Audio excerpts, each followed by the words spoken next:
I mean, the day I gave birth, I actually wrote an exam. Yeah, I wrote a 5 hour exam. So when I got to the hospital, I was already like 5 cm dilated. But I didn't even know I was in so much pain because of the intensity. Rutherfohrd.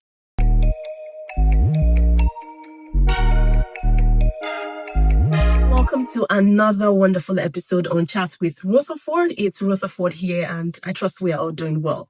So today's episode is very, very interesting and dear to me because it's Mother's Day. So happy Mother's Day to all amazing women all over the world. I just want you all to know that you are doing a good job. You are doing well. So don't be hard on yourself, okay? That is why joining me in the studio today, I have some amazing first-time moms with me, and we want to discuss, our journey, how it has been, the experience, the challenges. I know there's a whole lot because what we expected is, it might just look different from how it's going out. But yeah, we're going to get into it. So let's get to meet my guest. I'm Chidema Olaye, and I'm a first-time mom. I'm a mother to a 2-year-old. I also reside here in Canada, and I'm a pharmacist practicing in Canada. Hi, glad to be here again. My name is Tawani Omamo Eze, and I'm a mom to a 2-month-old. And of course, I'm in Canada also. Hi everyone, my name is Abiola Shango. First time mom here, mom of one. My child is 11 months, about to be 11 months, so yeah, happy to be here. Okay, yeah, my child is 40 months. Thank you so much, beautiful ladies. Yeah, because even if we're mothers, we're still really right? We're not old because there's this thing like, okay, once you just give birth, now mommy this, mommy that. I know someone have told me that, please, this is my name. Don't do mommy this, mommy that. Yeah, so thank you so much for coming on the show. It's nice having you all. So this topic, what we are discussing, right, it's very interesting. Yeah, I know it's been a wonderful journey. Definitely there are so many other sides. You're not sleeping well or you're worried, and we're first-time moms, right? So we don't have it all figured out. And that's the thing, right, that we're discussing today. So we're not just coming to present like we have it all figured out or we have the perfect life already on motherhood. It's not that way. We just want to share our experience. Yeah. And you can let us know in the comment section, what you're experiencing and how it's going. Yeah. So let's start from what was the expectation? Like, what did you expect like motherhood would be like? Because for me, it was just like I was following the normal trend of, okay, go to school. When you finish, the next thing, you do your youth service. After that, you get a job. The next thing is to marry. When you marry, the next thing is to have a child, right? So there was no expectation per se, but I know there is one thing I always tell my mom and my sibling, like my kid, because definitely I'm the first one, right? So you start training like with your younger ones. So I'm like, well, at the end of the day, mom, these are your kids. My own, it will be different. Like I believe that treat things from the foundation. You understand? So that tomorrow you will not start having headache. So that's what I try to do now. But baby's finally here. It's not easy. Almost like every week I call my mom, I'm like, Mom, well done. Thank you. How did you do it? So I don't know how it has been like you guys' expectation. And then how has that reality shaped how you see yourself now?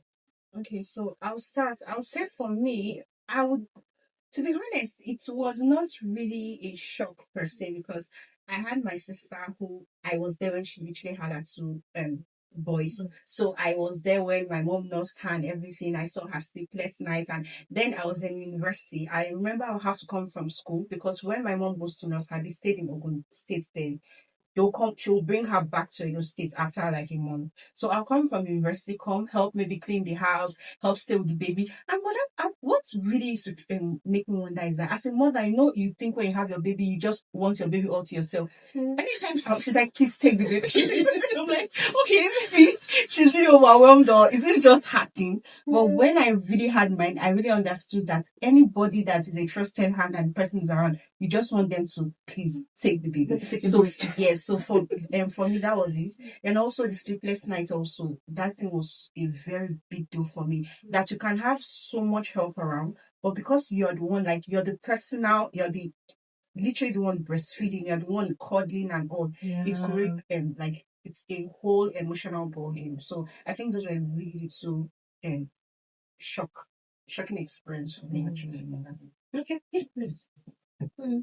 And I think for me, I mean, the journey into motherhood. I mean, just like you, I was with my sister when she had her first two kids. At the point, we thought I was the mother of my first. That's how close we were, me and the baby. But I found it different with my own baby. Everybody assumed I was going to have it together. I think that was everybody's expectation for me. But then I didn't want anything. Just please go to your grandma. And I think the expectation for me was, I think one of the things that I did not expect, or I knew of but I underestimated it, was the idea of this baby is going to be with me all through every time. Yeah. There's no like break. Even if I'm somewhere, I keep thinking about this baby, like, oh, I'll call, has he eaten, has he done this? That's one thing. That's one reality check for me. Like if I'm going to do anything, I know we all talk about it. Oh, when we go on vacation with our baby, but now you think about it in depth and ask yourself, okay, Do I really want do I really want to do this with the baby? So I think that's how it has been for me. So, but that's one of the reality checks for me. Okay. Any add-on, Abiola? I mean, I did not have any previous experience like you guys did. Yeah, so for me, when I had my baby, in terms of expectation, when I was pregnant, I wouldn't really say I had much expectation. I just knew it was going to be work. I just knew, okay, this will be a different kind of lifestyle for me. And so when baby came, I was able to ease into it because I didn't really have any prior expectation in course. I just took it one day at a time, how it came. I tried to just manage the whole thing. And I'm still alive today, so yeah, I'm still alive. Is this expectation okay? These guys should be. You must be exclusive. If you are giving your baby formula from birth, you are not doing it. How is the whole feeding journey? Yeah, for you. Let's read that first. Okay, so I'll come from this angle. I did public health. So and one of the things we always teach where I was working, I was talking to pregnant women, moms, and telling them exclusive breastfeeding and then subsequent like supplement we can use for the baby. So when it came to my own baby, and I already planned that I was going to do exclusive. But here was it. After I pushed that baby out and they came out like, you should breastfeed, and I was like, nope, give him the formula. I didn't know when I said that, just give him the formula. And throughout when I was like in the hospital, he was on formula. I just eased into it gradually. So I wasn't, oh, I have to breastfeed, because I know that stress hinders you from actually producing milk. Yeah. So I allowed him to take formula for as long as possible. Then I was like pumping. So far, I know people had ideas that babies want to start them with bottle. They either just like the bottle and then don't like the breast. Any of it is the other way around. They take breast and they stop the bottle. But my baby, like you said, babies are different. My baby likes both. Anyone. If you're giving him formula, he's taking it. If it's breast milk, he takes it. And then if you're pumping, he takes it too. And I think that's one thing I feel people should push more to, like mother. Sometimes I don't have to actually breastfeed the baby because it's overwhelming. You're just stuck in one place. If you can pump, that's my advocacy now for every mom. And you pump it out, let another person feed that baby for you. There's time for cuddling, time for with the baby, but if at that time you don't feel like, just let them feed the other kind of formula cup. And I know that, of course, there's that misconception. Outside the misconception that healthcare professionals say to breastfeed, there's a reason for that, which is very important. But then I feel if you find a very good formula substitute for baby also, that's also the great. My baby was 3.01 at birth, and now he's almost 70, and in just 2 months. So those are things you do. It's growing and it should grow and it's hitting all the milestones. So for me, the breastfeeding journey, of course, sleep at night. I want to sleep, and then someone is after taking formula, he still wants breast milk, and then I have to breastfeed him. But I'll say, all in all, the journey has been, yes, it's ups and downs. But I'll give it, if I'm giving it a score of about 10, I'll give it a The other thing your baby is eating. So if it's mixed, like definitely you'll be breastfeeding, but it's not going to be like the exclusive, like right. You're also mixing with formula. The important thing is that you are doing both. Yeah, right, and the baby is feeding well. Yeah, I just want you, because you have like the owner's baby. So let us know your experience with solid. Yeah, we've talked about breastfeeding because So I think because my baby was really exposed to his nephews and my sister around, so it was not just me and him. So he got exposed to solid, I think, as early as 4 months. I remember then when my parents are eating, if they are licking soup, they'll put it in his mouth to taste. As early as, so it really helped him in terms of acclimatizing very easily to solid. But so I really didn't have issues with switching him from breast milk and formula to solid. It was just really easy, and the whole exclusive breastfeeding and all. And yeah, honestly, I'm just a very chill mother. As far as baby is eating, I'm not the hyper. It has to be this. It has to be. Natural. I'm very easygoing with life. So even in regards to a child eating, as far as it's eating food, mom is letting him eat anything he eats. It's okay, and it's healthy. It's fine. He will be okay. Yeah. As far as it's healthy. Yeah. Yeah, good to go. Yeah. So Abiola, tell me, what has been the hardest season about this journey that people don't really talk about? Yeah, that is on your experience. I think it's the mental shift. I mean, the breastfeeding issue also, but the mental shift. Maybe let me talk about breastfeeding just a bit, because for me, I did the exclusive for 6 months, and not because Was it draining? Like, it was a bumpy ride. I think I reached out to you in the beginning that how long does it take a baby to get comfortable with latching and stuff? I reached out to another friend also because it was difficult in the beginning, and so I decided to go the pumping route. So I was like, okay, I'm not going to kill myself. We're going to do both the breastfeeding and then the pumping. And after a while, I just switched completely to pumping, and my baby she's fine with the bottle. So I think it was easier for me. Because I had my flow was really good. So it was just easy to just pump, and I had a whole freezer stash for my baby. Yeah. Wow. So right now we just take from the stash to feed her. And so that was my own journey. So breastfeeding was one thing I think I didn't do research about at all. I just thought, once you give birth, it's gonna be easy. Just for your baby.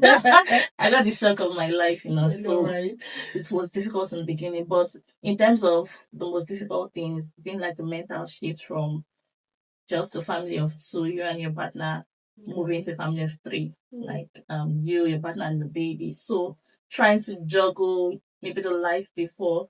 Sometimes they'll tell you to maybe mourn your previous life, mourn your previous life, and just accept that you can't have that life anymore, and then accept this new life. So that mental shift of, because I had my time to myself before, I could watch a movie into the night, sleep late, but now I can't even try that. So that mental shift of planning and being responsible for a new life, I think that's the most difficult thing for me. So, yeah. Did anyone have this experience? They say when the baby's sleeping, you should sleep. In fact, when my baby is sleeping, I was preparing for exams. That's when I read. So I don't think and for me, it wasn't doable, honestly. Yeah. Then that leads me to the next question. The pressure from the society, definition of good mom, a perfect mom. Honestly, I would say I feel sometimes you have pressure when you are exposed to that kind of thing. I have never really bothered about when I hear people say perfect mom. Honestly, I'm being honest, I really don't understand what that thing means. So when people feel like, you're not being a perfect mom to a baby, I'm just like, but you're the mother of the baby, you're taking care of the baby is happy with you. Just like the formula and breastfeeding we're talking about, right? If you are doing formula from birth, you already feel like you're not doing well. You're bad mom. Oh, really? Yeah, because that's one of the yeah. Okay, so maybe because of the people also around me, right? So I remember my sister saying, if it's formula from birth, give formula. If it's anything, as far as your baby is sleeping and you're not agitated. So for me, I've not really experienced that pressure of, you're not maybe something. Why are you giving your baby formula? Maybe also it's also the kind of environment that we are in. Maybe if you are more in African Nigerian environment where you have more elderly people around you, they always want to give their take because the society trains a child, that kind of thing. But here, culture also makes you, even if you feel some things like, why is this mother doing this? We just arrange yourself and it's not my business, so that kind of thing. So maybe also, but I've not really experienced that in the thing. Any item from anybody regarding? In my head, or for me, I don't even think here, being in the Western world, is not societal pressure anymore. It's more like you pressuring yourself to be the perfect mom for your child. So it's you having that inner battle. Am I being the perfect mom for my child, or do I need to do better than I'm doing currently? So that's we putting pressure on ourselves, not necessarily anyone putting that pressure at this like here. In when we give birth, like did you feel supported or not? Because for me, like most people when you give birth, people also want to like give you space. Oh, she needs to heal, she needs to take time, she can't accept visitors. But for me, I really, really like work on that. Like I really because when I gave birth, I was in a different world. Honestly. Like I remember when we were leaving the hospital. Sometimes I was like, imagine I never had my mom with me. I had my mom, but I was still confused. I was like, because I thought that my mom was not enough. I was like, I kept on asking, are we going home?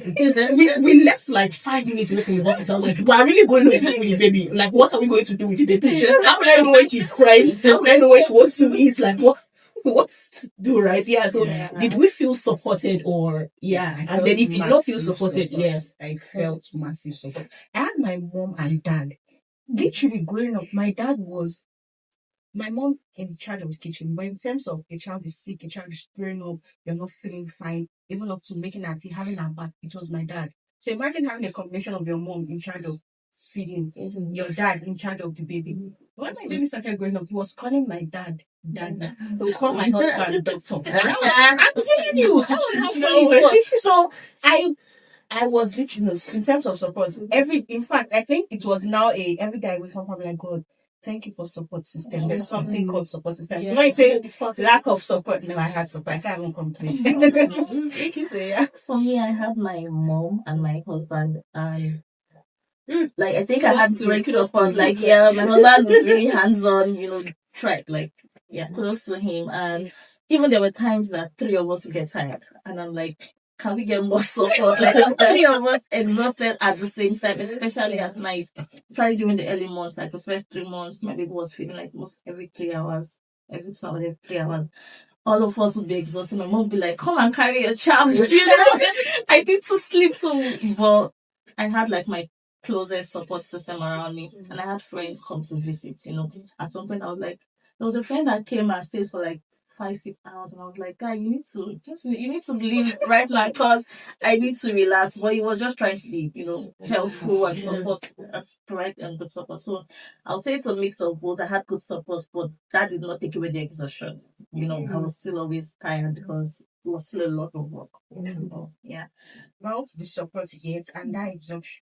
I had support, but I think I was mentally drained because of the season I was at that point in time. So I was preparing for like a series of exams, and it was really taking its toll. I mean, the day I gave birth, I actually wrote an exam. Yeah, I wrote a 5-hour exam. So when I got to the hospital, I was already like 5 cm dilated, but I didn't even know I was in so much pain because of the intensity. So even after I had my baby, I had an exam that was like in 3 months' time. So I think the stress I had was mostly because of the mental stress, lack of sleep, and not because of physical support. Yeah.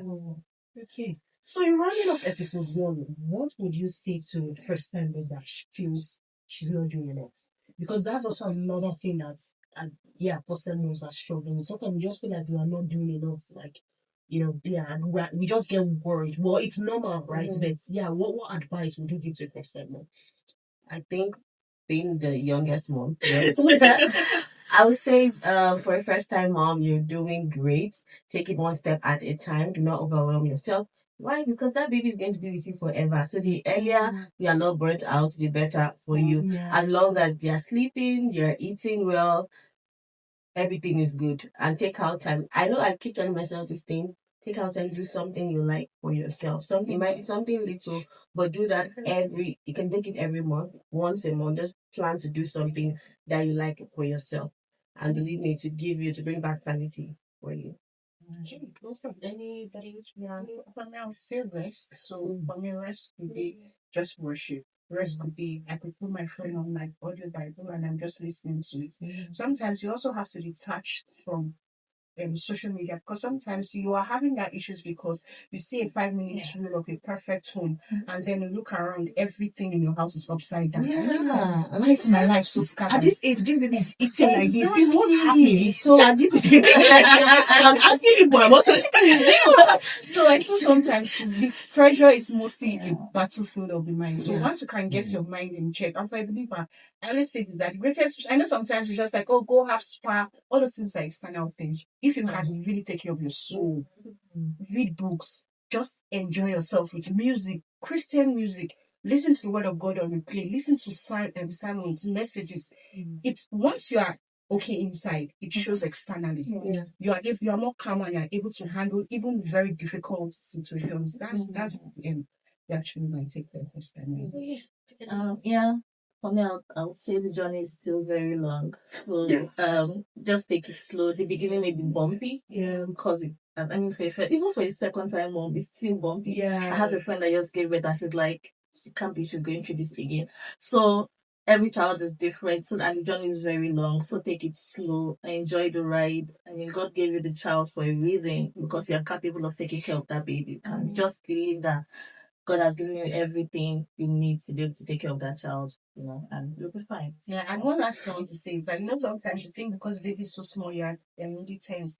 When you also have conversations with teen moms and you hear That's their another fears, thing. and Yeah. so if every phase of life comes with different words, Yeah. you're let me find rest. Yeah. Because Yeah. if not, you live on the edge of agitations or rest, and it's not worth it. Yeah, thank you so much. And that's all we have on episode 1. Join us in episode 2 for another package. Bye.